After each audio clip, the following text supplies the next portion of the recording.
Ya, bismillahirrahmanirrahim. Assalamualaikum warahmatullahi wabarakatuh. Saudaraku muslimin dan muslimat dimanapun berada, alhamdulillah, wassalatu wassalamu ala rasulillah amma ba'dah. Kembali kita ngaji hadis Nabi Muhammad SAW. Pada kesempatan yang berbahagia ini adalah tentang Rasulullah SAW mengajarkan perihal kekayaan yang sesungguhnya. Baik, sebagai latar belakang, bahasanya harta ini menjadi sesuatu yang sangat penting dari sejak zaman dahulu kala hingga hari ini. Ada kalanya harta yang kita cari, yang kita kumpulkan, ini menenteramkan. Ada kalanya sebaliknya, harta yang kita cari, yang kita kumpulkan, ini menggelisahkan.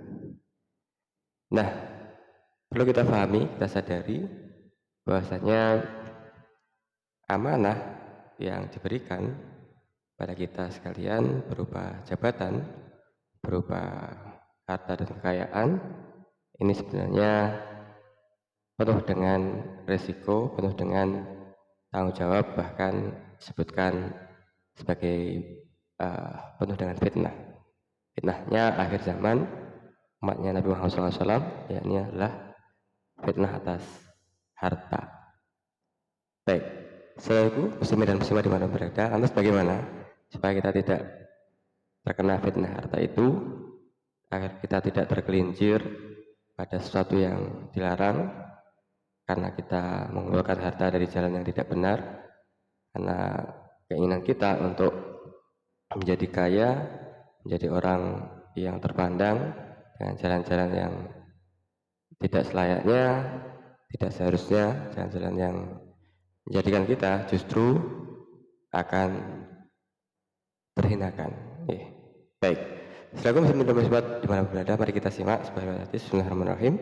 Hadatsana Zuhair ibnu Harb wa ibnu Namir qala hadatsana Sufyan bin Uyainah an Abi Ziyad an A'raj an Abi Hurairah qala Rasulullah sallallahu alaihi wasallam laisa lagina an kasratil aradi walakin lagina ghinaul qalbi. Ya, artinya telah menceritakan kepada kami Zuhair bin Harb dan Ibn Numair keduanya berkata, telah menceritakan kepada kami Sufyan bin Uyainah dari Abu Zinad Al-A'raj dari Abu Hurairah, ia berkata Rasulullah SAW bersabda, bukanlah kekayaan itu banyaknya harta dunia, tetapi kekayaan yang sesungguhnya adalah kaya akan jiwa. Nah, saudaraku muslimin dan muslimat yang berbahagia, menjawab pertanyaan di atas latar belakang bagaimana cara agar kita tidak rakus, tidak tergelincir di dalam upaya kita untuk menjemput rezeki yang Allah telah jatahkan, Allah telah takdirkan pada kita, adalah bagaimana pekerjaan kita, bagaimana profesi kita, bagaimana daya upaya kita ini dibarengi dengan merasa cukup, merasa puas, merasa berterima kasih atas pencapaian-pencapaian yang saat ini Allah berikan kepada kita.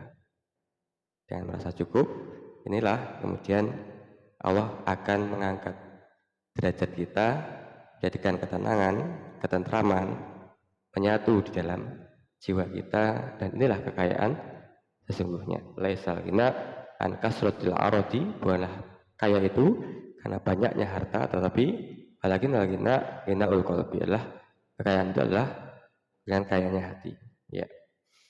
Apa yang bisa kita petik hikmah dari sini? Pertama, mengapa penting bagi kita merasa cukup atas karunia Allah Subhanahu wa taala? Benar.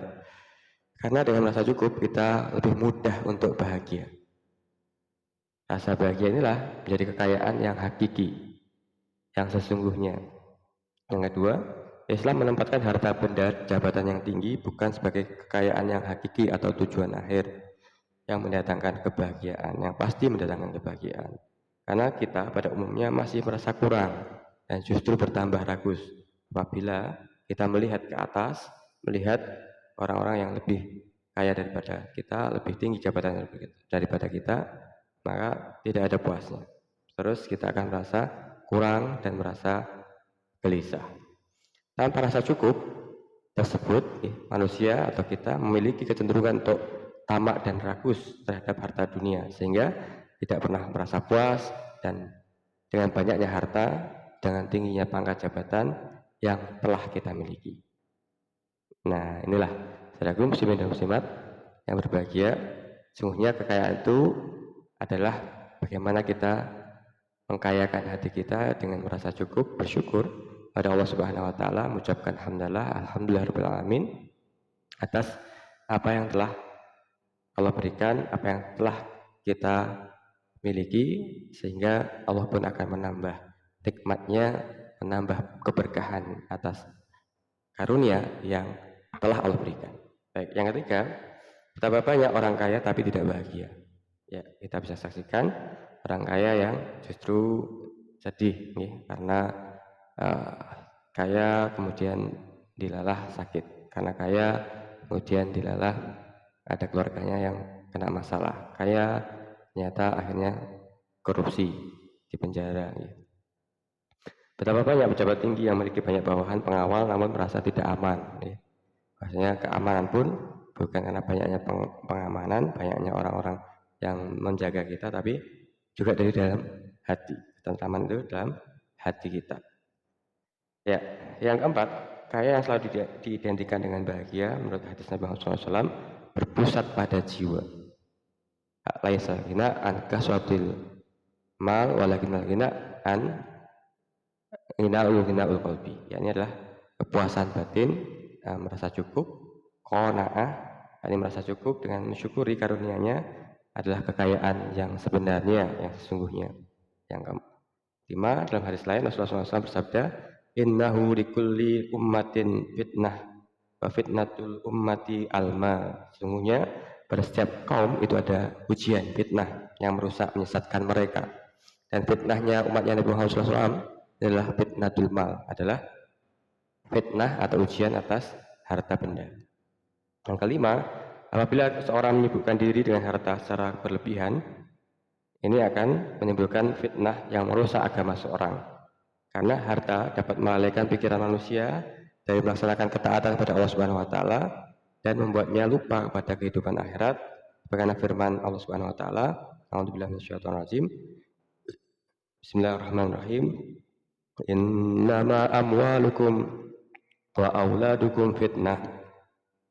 Wallahu 'indahu ajrun 'azim. Sesungguhnya hartamu dan anak-anakmu merupakan fitnah, ujian bagimu, dan dari sisi Allah lah pahala yang besar. At-Taghabun ayat 15. Saudaraku muslimin dan muslimat dimana berada, menjawab pertanyaan dalam latar belakang dan penjelasan yang sudah kita bacakan, sudah kami bacakan, bagaimana supaya kita tidak tergelincir dalam fitnah harta, kemudian kita korupsi, kemudian akhirnya alhamdulillah masuk penjara. Ini bagaimana kita merasa cukup atas karunia yang Allah berikan. Dengan bersyukur, inilah kita perlu ajarkan, karena sedikit sekali, karena ini termasuk doa para nabi, supaya menjadikan kita dan juga anak-anak kita, keluarga kita, pasangan hidup kita, semuanya orang-orang yang pandai bersyukur. Alhamdulillah. Kita ajarkan, alhamdulillah kita jadikan awal hari, alhamdulillah pula nanti di akhir hari, alhamdulillah dalam setiap apa yang telah kita capai. Terima kasih, semoga Allah memberikan hidayah pada kita, keluarga kita, anak-anak kita, muslim semuanya, untuk dapat menjadi hamba Allah yang pandai bersyukur, qanaah, yang merasa cukup atas karunia Allah Subhanahu wa taala, merasakan kekayaan sungguhnya adalah kekayaan batin, kekayaan hati kita. Semoga Allah meridainya. Amin ya rabbal alamin. Terima kasih. Assalamualaikum warahmatullahi wabarakatuh.